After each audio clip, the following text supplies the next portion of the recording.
Wow, what a fight back from the 76ers Summer League squad. I can't believe that even went to overtime.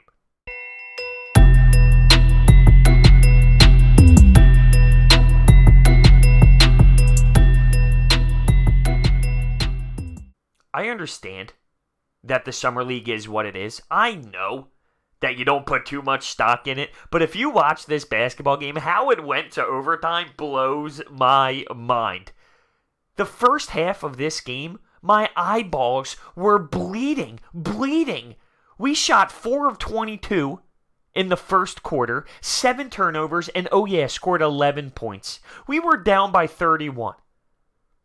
I know the Summer League, no one's sitting there getting all fired up, fist pumping, getting excited when the Sixers make a late run at this thing to force it to overtime. But it was cool. It was cool to see this team continue to battle, not die out, fight until the very last buzzer. I like that. That's entertaining for me to at least see. They could have easily died out, said, wow, this is horrendous. No one can score the basketball. No one can generate offense. They could have easily done that. But they decided to fight and ball until they heard the buzzer. And that makes me happy. All right? That's what it is. And that's as far as it will really go. So, some news to take out of this. Shayok did not play. Now, he just signed a 2-way contract, which is something I thought would happen. He will spend some time with the Delaware Blue coach. He was very intriguing. His jump shot is smooth as hell, and it looks like he has the ability to get to his spots on the floor.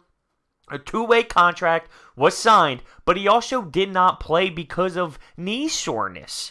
Day-to-day, he's listed as day-to-day, and normally that wouldn't be a big deal to me. But then I remember what happens with 76ers players in Summer League and how that translates with this medical staff and how this training staff really does mess things up a lot. So keep that in mind. And Shake Milton went down in the game today. So Shayok didn't even play. He was listed out before the game even started. Shake Milton played 12 minutes today, and he went down with an ankle injury and went through the tunnel and back into the locker room.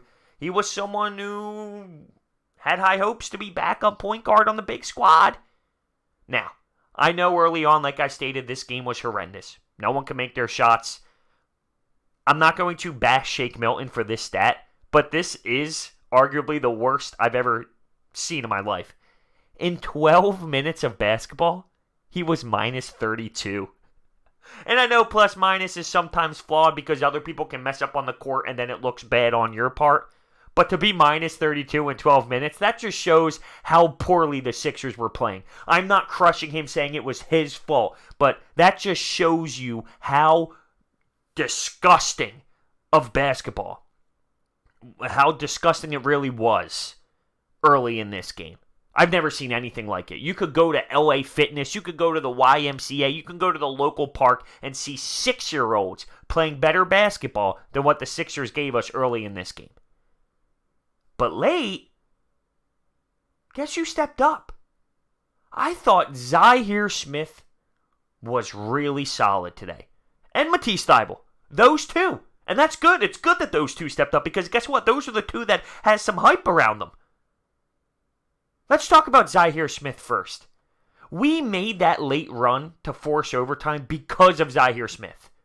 Because of him. He finished in 34 minutes, 18 points, 5 rebounds, 3 assists, 2 steals. Now, he did have 4 turnovers, but what I loved and what I saw, the dunks, the athleticism, he hit the and one from about the free throw line just inside, and one late. He held the stroke there, the follow through. He held it there with some swag to it. He hit a 3-pointer as well. He was the reason why this team was able to get together, rally together, and go on a run. Now, later in legit crunch time, things I didn't like, but he's not a closer. He's not that type of player that will be in that role. He had a turnover real late, and also with the ability to score a big-time bucket. He set his feet underneath the basket to go up for a dunk, and he took way too long, and it got swatted and blocked, and that was in a crucial time where the Sixers really needed a bucket late in regulation. Once again, that's not his role. He's not going to be the guy late in games to take over, so that's not really his atmosphere. but he did make a couple little mistakes there late in the ballgame. But without him, we wouldn't have even been in that situation to begin with. All around, I loved what I saw out of Zhaire Smith today. He continues to impress me every single game so far, and that's great. He is number one on my list with who is intriguing me so far this summer league. And two, Matisse Thybulle. I got to give it to him. He was fantastic today. 30 minutes, 14 points, 2 steals, 3 blocks. He hit a step-back 3 at one point. Pump fake, step-back 3, crushed it. Crushed it. Nothing but net. Great looking for him. Nice shot. And one play, my eyes just lit up. It was a pick and roll spot, and he picked, and this bounce pass to the big man going to the rim.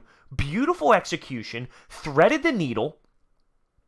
I was impressed. What a great play. What a great pass. The ability to read that coming off the pick and just threading the needle through defenders right in the breadbasket of the big man who finished it off with an amazing dunk. That play was special, and I didn't expect it. I didn't expect him to have that in his repertoire. It was fantastic to see. It really was. So he knocked a couple threes. You had his quick hands on the perimeter. You saw that. You saw him being active. He had some steals, fast break, dunks, just really nice. One in particular early in the game when there wasn't really much offense going. He picked off a pass and went down and slammed it, so that was cool. What I saw out of Matisse Thybulle and Zhaire Smith, that's what gives me some confidence moving forward. I like it. I like it a lot. Terry Harris had some playing time. Tobias Harris was actually on the broadcast for some time, saying he was nervous for his brother. He's a late bloomer. It's cool to see him actually get some NBA Summer League time. He did okay. He did all right. He's far, though. He's far from the NBA. I'll just say that. But, it's got to be cool for Tobias Harris to see his brother, especially on the 76ers, go out there and compete and at least have the ability to learn from this type of experience. PJ Dozier. Ooh, I think I swung and missed when I said that his name intrigued me. And listen, I never seen him really play, but when I seen that he played for the Boston Celtics last year for a few games, I at least thought that he would be something. I am so underwhelmed with PJ Dozier. Now, there's a reason why he didn't stick with the Boston Celtics, of course, but he looks horrendous out there. And I don't know what the hell. I don't know how he even got playing time, to be honest with you, with the Boston Celtics last year. He's that underwhelming to me. I see nothing out of him. I can't believe it. I can't believe it. So all around, you gotta give the golf clap to this team for not giving up, because it could have been so easy to walk away, put your head down, be upset with yourself, and say, this was not our day. But they went to work. They went to work. They battled. They grinded. They continued to shoot until things started to fall for them. Their offense opened up. They got rhythm. They went hard to the basket. And they were able to force overtime, which was very unique for this ball club to do with being down 31 points and just seeing how the first half really played out. Keep an eye out on Shake Milton. Because not only has it been underwhelming, but now the ankle injury, after he signs that contract, legitimately. And Shayok, the two-way contract. It's crazy. Why does this always happen, though? Is this the same level of Ben Simmons' injury? Is this the same level of Zhaire last year? Probably not, and I hope I'm right, but probably not. But why does it seem like people always get injured for the Sixers? Always get injured when it comes to the Summer League. Always. We're losing people left and right every single year. Year after year after year after year. We lose players in Summer League. That's why every time I watch like Matisse and Zhaire, please make sure nothing happens. Nothing. Because they're really important to this team. They are. They're really important to this team moving forward. We need them off the bench. If I gotta rank them right now, Zhaire is a little bit higher than Matisse. But I think that comes with having more experience last year and things of that nature. Grabbing some limited minutes last year in the NBA season, that obviously helps. Being around the guys, being around practice. He has more experience. Matisse, a little bit more of a prospect, but I will say I'm intrigued with his ability to knock down the wide open looks. The form looks good, and he can knock down the legitimate wide open looks. I've seen it. If he gets his feet set underneath of him, he's a good-looking jumper.